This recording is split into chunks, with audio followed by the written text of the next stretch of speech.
The media hasn't screamed about a deadly Uber virus in the last few days. I smell a conspiracy of silence. I can appreciate the constant flow of media hysteria because antivirus vendors get bored when they can't run around with their heads chopped off. When they get bored, they tend to turn on each other.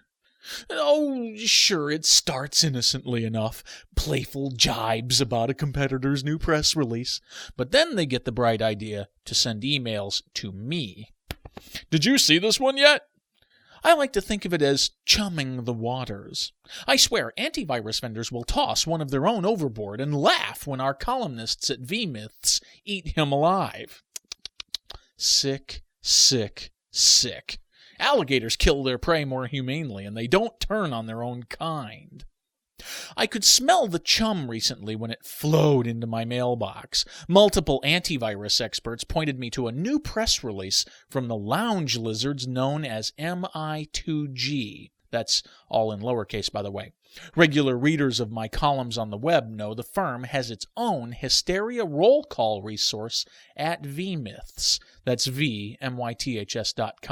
Page 2. MI2G issued a press release on the new trends they see in computer security.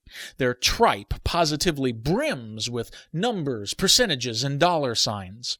The figures came from the Computer Emergency Response Team, antivirus vendor Kaspersky, and fellow hysteria roll call member Computer Economics Incorporated.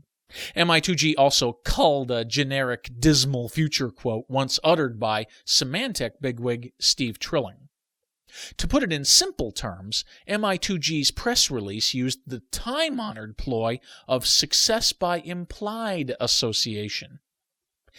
It's in our nature to associate ourselves with success. We seek to impress others by association when we say things like, I graduated from West Point, or I served 2 terms in the state senate, or I read vMyths, or the NSA tells me all of their secrets, or I hang with the Crips, or I got kicked off the National Security Council, but I still managed to convince the president to put me in charge of a bizarre new cyber bureaucracy to mask the humiliating role I played in the terrorist attacks.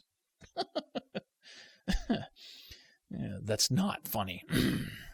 Some people, let's call them losers, can't associate themselves directly with success and may go so far as to create an implied association with success. Some firms, let's call them MI2Gs, can't associate themselves directly with success and may go so far as to ride on others' coattails.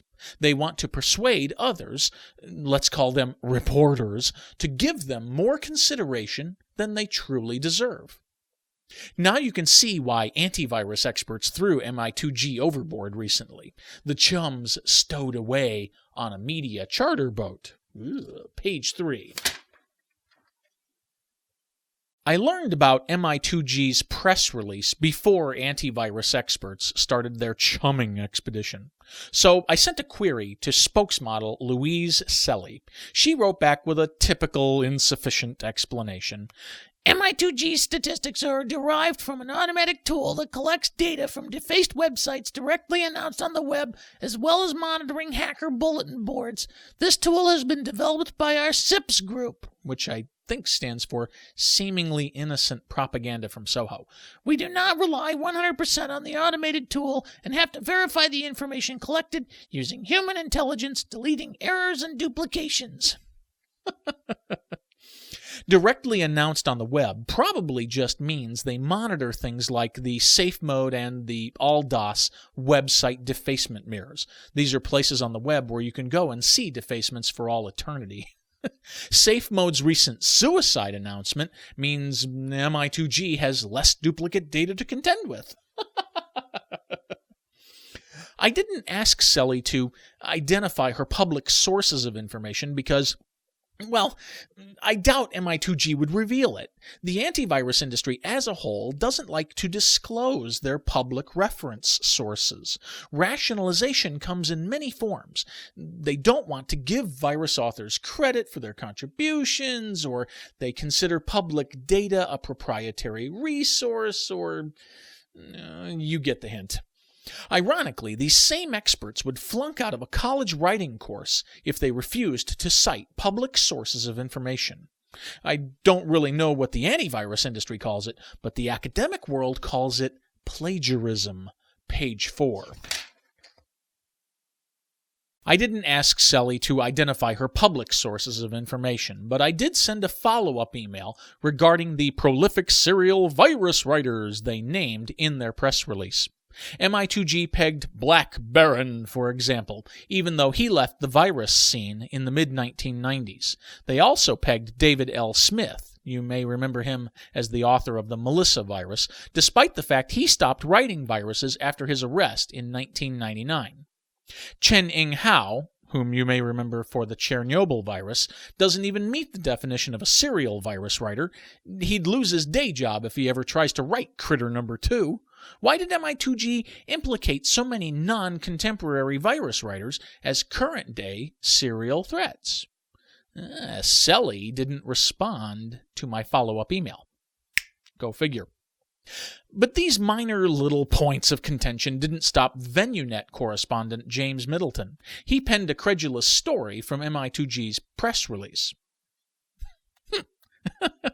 Perhaps I exaggerate when I say Middleton penned a story. He could have saved time by slapping his byline on the press release. Seriously, study the MI2G PR and the VenueNet piece if you don't believe me. Middleton made it a news story by adding one quote from a Computer Associates flunky.